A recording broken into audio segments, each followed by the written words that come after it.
249 کے ہاؤس میں کم از کم 64 عورتیں پہنچتی ہیں۔ وہ اس کے عوامل کا جائزہ لیتے ہوئے لکھتی ہیں کہ عورتوں کے لیے الگ اپنی الیکشن کمپین چلانا مشکل ہے، یہ بالعموم مردوں کے ساتھ ہی ہوتی ہے۔ عورتیں گھر کے اندر ہوتی ہیں اور باہر مرد اس پارٹی کے جو ہیں وہ جمع ہو کر اپنی کمپین جو ہے وہ چلاتے ہیں۔ اس بنا پر بھی خواتین امیدوار اکثر مرد امیدوار کی رشتہ دار ہوتی ہیں اور ان میں رابطہ رہتا ہے اور رابطہ آسان ہوتا ہے۔ پھر لکھتی ہے کہ اکثر عورتیں قدامت پسندانہ ماحول کی پروردہ ہیں اور مردوں کے ساتھ کام کرنے کے طریقے نہیں سمجھتی اور اس کی عادی بھی نہیں ہوتی۔ آزاد امیدوار کے لیے پلیٹ فارم اور رقم نہیں ہوتی جس سے وہ اپنی الیکشن کمپین چلا سکے۔ اکیلے سفر کرنا پسندیدہ بھی نہیں ہے اور غیر محفوظ بھی ہے، تو اکثر عورتیں اپنی الیکشن مہم جو ہے وہ مساجد میں یا ان کے جو ایلڈرز یا مشران ہیں ان کے ڈیروں پر یا مہاجر کیمپوں میں جا کر چلاتی ہیں۔ جاپان کی خاتون جو ہیں میکو ایٹو نام ہے، ان کا تھوڑا ڈیفرنٹ مجھے لگا پیپر اور کانسیپٹ۔ انہوں نے لکھا ہے کہ سیاست میں حصہ ڈالنے کا مؤثر طریقہ 3 طرح کا ہو سکتا ہے۔ پہلا یہ کہ عورتیں اپنا گروپ بنائیں اور ایک آواز بن کر پولیٹیشین تک اپنی وہ ریکمنڈیشنز پہنچائیں۔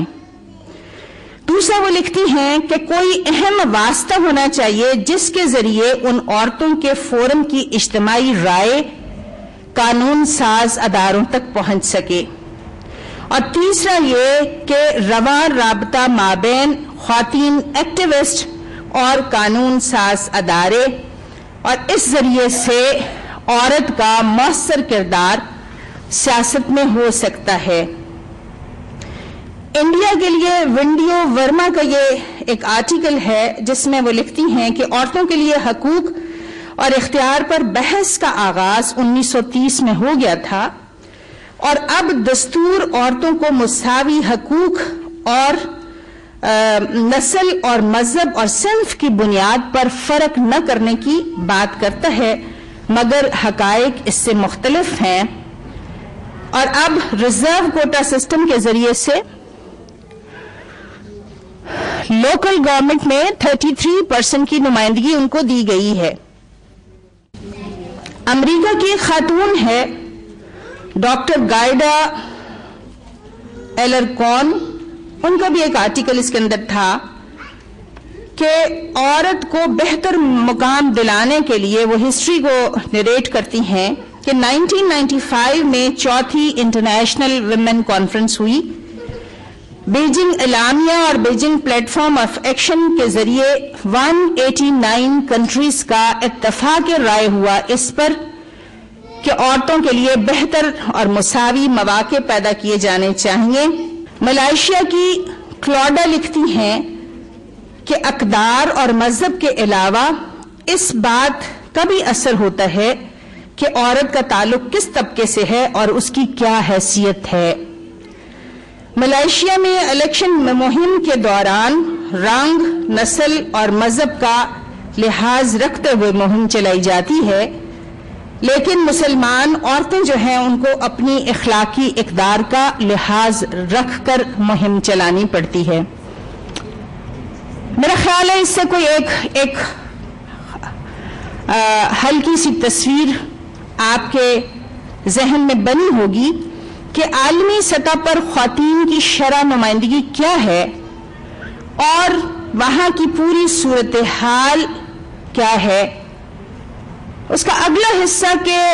اس کے اثرات کیا ہیں، اس تصویر سے مجھے تو یہ سمجھ آیا کہ کم و بیش دنیا کی تمام عورتوں کو اگر انلسٹ کر لیا جائے ان سارے عوامل کو تو تھوڑے بہت فرق کے ساتھ اور کمی زیادتی کے ساتھ تقریباً ایک ہی طرح کے مسائل درپیش ہیں۔ اور ان مسائل کو حل کرنے کے لیے اپنے اپنے حالات میں مختلف طریقوں کے مطابق کوششیں ہو رہی ہیں۔ اہم بات یہ ہے کہ دنیا کا یہ المیہ رہا ہے کہ وہ عورت کے مقام،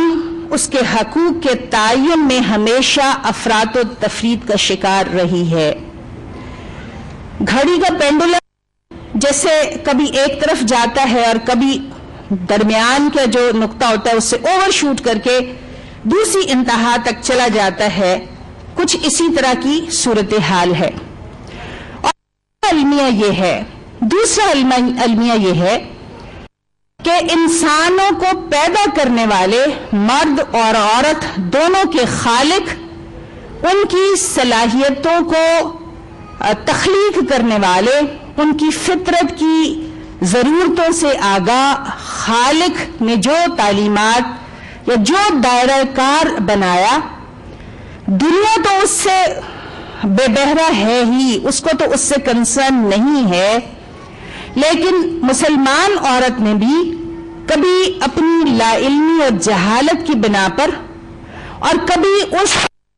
انرشیا میں، اس دوڑ میں جو عالمی سطح پر ایک حقوق کے حصول کے لیے لگی ہوئی ہے،